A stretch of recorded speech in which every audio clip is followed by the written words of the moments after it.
So in this video, I'm going to go over some 5 tips that I wish I knew before I got into crypto and things that helped me become a crypto multi-billionaire. But before I get into this video, please drop a like and subscribe. It helps out in the YouTube algorithm. And also follow me on Twitter if you want, because I post when I'm buying coins and selling coins and opening trades and stuff like that. There isn't any complicated scheme there. It's me mostly posting memes and my thoughts about the market. So first tip to making money in crypto is have a plan beforehand before getting into a trade or buying a hodl position. Now you should have in your mind what exactly your entry point is and when your exit point is and what the triggers for that exit point even is. Because if you don't have that, you're just going to buy based on what you're feeling at that given day, at that given hour, at that given minute.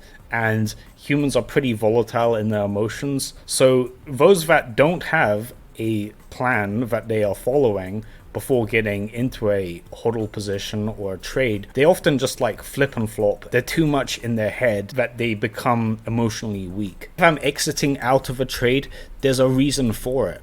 You know, I'm consulting Market Cipher and I'm looking for, money flow curving downwards or upwards, and for there to be anchor and trigger waves that are bearish or bullish that make me want to get out at a given time frame. I am not looking for some arbitrary number like, okay, I'll sell my ETH at 4,000 no matter what. Anytime I'm getting into a crypto, I have an idea in my mind of when I'll be exiting and what triggers will get me to exit or even open a trade. Don't just willy-nilly put your money into things. Kind of have a vague idea of when you're going to sell, because there's going to be so many people like trying to tell you what to do and like trying to cause fear, uncertainty, and doubt and greed, and like forget all that. Have a plan and follow it. Even a bad plan is better than no plan. Number 2 is having too much diversity in your portfolio. A lot of people, they'll splurge out on a bunch of altcoins and there's really no strategy behind it. It's just like, well, it feels better to have 30 altcoins as opposed to 5, therefore I'll do it. Well, feelings doesn't mean anything. If you're in a situation where you're monitoring like the price and activity and sentiment of 30 different altcoins, like you can't do that unless you're a venture capitalist fund and you have the resources to do so.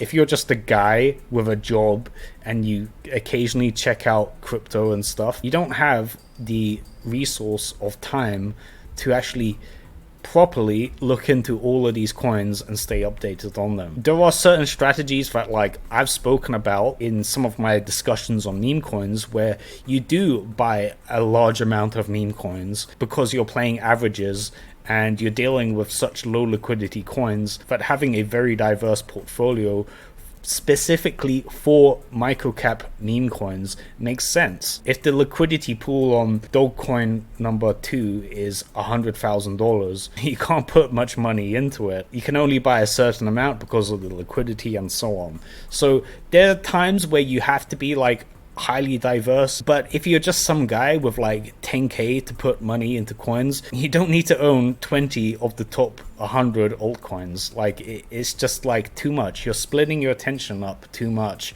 in multiple pathways, when it'd be probably better if you just kept track of the charts of Bitcoin or Ethereum. Number 3 is improper risk management. Risk management isn't just a thing to make you feel good and like keep your emotions in check. It's not hippy dippy.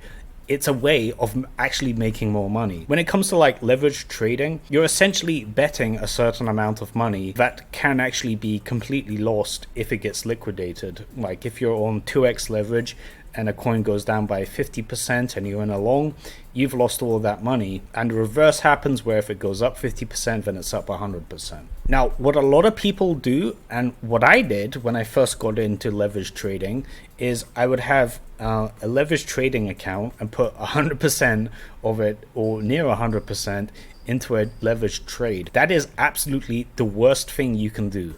Now, the reason why is because of what is called the Kelly criterion. To explain the Kelly criterion in a very simplified manner, it's a theory developed by a mathematician to apply to gambling, and it's a way to calculate the most profitable bet sizing to make money long term. Now, you'd think, well, if you have an edge, wouldn't it just be better to put 100% in, realize as much profit as possible from that edge? No, absolutely not. Let's say you had a 5% edge on a coin flip. So instead of a 50-50 chance of doubling or losing your money, you have a 55% chance of doubling your money and 45% chance of losing your money. In that case, you have a 5% edge. But if you put 100% of your money into that bet, you are guaranteed to lose all of your money and come out with a loss. It's only a matter of the quantity of coin flips. You're guaranteed to lose all of your money eventually. On the other hand, with optimal bet sizing, you can minimize the chances of realistically losing all of your capital, but also not squandering your edge by not having a high enough bet size. The Kelly criterion is basically that fine line between over-betting and under-betting where you're squandering a supposed edge. There's like some calculators online, so like you can calculate your averages when it comes to trading in there, and it will tell you the optimal size of how much capital you should put into a trade, and it takes into account, you know, what your returns are, what kind of P&L you have, what your win ratio is, and so on and so forth. And I highly recommend following that and not just putting 100% in, because the point of this is to make money long term and actually become rich in a few years, and not just either make a lot of money now or just lose it all the next day. That's stupid, not very enjoyable, and also suboptimal. Number 4 is not being financially secure. So this is super important, and it's probably more important than people realize. Now, in crypto, a lot of people are in crypto that frankly shouldn't be in it. And I'm saying that as a crypto YouTuber who has every incentive to say everybody should be in crypto, but no, I don't think so. If you're in a position where you have to sell your crypto to pay a bill, to pay some tax, to pay rent, you're at a huge disadvantage. If you aren't financially secure in crypto, you are just dead meat. And the reason for that is if you have to force sell, you are going to lose compared to someone that doesn't. The analogy I give to force selling in crypto is, let's say you're playing poker and 1 out of every 20 hands you have to fold. You have to fold. You're forced to fold your hand. That means no matter how good your hand is, no matter how good your starting hand is, you have to fold it.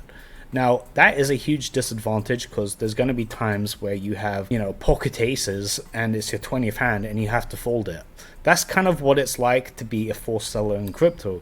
There could be no reason to sell your crypto from any strategic standpoint, and it looks so bullish in that situation, but your rent is due and you have to sell your crypto, and it's just awful. Like, you'd never want to be in that situation because it's a huge disadvantage to be in. You know, when I put 97% of my net worth into crypto, I did so with a cash flow positive business that was pretty much 100% passive. I was in a good situation financially when I put all my money into crypto at the bottom of the market. So there really wasn't any risk on my part. Like, it wasn't like I was biting my nails and hoping that Bitcoin will go up 5% so I can pay rent. No, it wasn't like that at all. A lot of people kind of like get that mixed up. Like, when I say I put 97% of my net worth into crypto, they think that it applies to them when they're not seeing the full context of why I was doing that at that time. Like, it really wasn't a risky move on my part. There was reason for me to buy Ethereum at $200 in 2019, and there was reason for me to put so much of my net worth into crypto at the time. But without that context, people hear that and they think I should just like sell my car and put everything in my bank into crypto now, and it doesn't go up, and they have to sell like a donut. Crypto only really makes sense if you have some money to play with. If you're in some desperate situation, just go to a job and make money, come back at the bottom of the cycle, next cycle. Number 5 is listening to crypto influencers. With crypto influencers, there's kind of a conflict of interest going on. For instance, there's so much money that can be made promoting a certain coin, even if you don't particularly believe in it as a crypto influencer, that it's going to be doing anything long term. There's been like some scandals of influencers promoting coins for money and so on and so forth. Let's say the crypto influencer is rich, right? And has made a lot of money from crypto. Well, that probably means they have a lot of money in crypto, get an idea of how manipulated the market can get. Let's say I pick one of like the top 500 coins, like a real micro cap in crypto, and I make bearish video after bearish video about it. I could open up a leverage short and upload these videos after video and see the price go down a few percent and make a tremendous amount of money doing that. And the opposite is true if it's if it's a long. When you're dealing with crypto influencers, there's so much stuff going on with them that it's kind of hard to like take what they say on face value. There's so many interests that are pulling people that are noteworthy in crypto in so many different directions that aren't necessarily your best interest in mind. Crypto influencers, like, we're really not thinking about you. We're thinking about building a brand, getting followers, getting money from doing this. Like, believe it or not, your best interests are not at heart. Like, you have to think for yourself. You have to think for yourself. Otherwise, someone will do the thinking for you and use you as exit liquidity. Like, I'm just being 100% real with you. It might not happen soon. It will happen eventually, 100%. The only way crypto makes sense as a method of actually giving yourself some financial prosperity is if you think for yourself. Nobody wants to do it, but you have to freaking do it. You have to do your own technical analysis. You have to like have your own opinions, do your own research and stuff like that. And that's not just some default disclaimer. No, that's something I follow myself. I might respect other people's opinions and, think about it myself after the fact, but I'm not going to take what someone says on face value in crypto. Like, it's just, you should just never do that. Everybody's got their own agenda, including me, so you have to think for yourself. Well guys, I hope you enjoyed this video. If you enjoyed it, please drop a like and subscribe for more videos like this.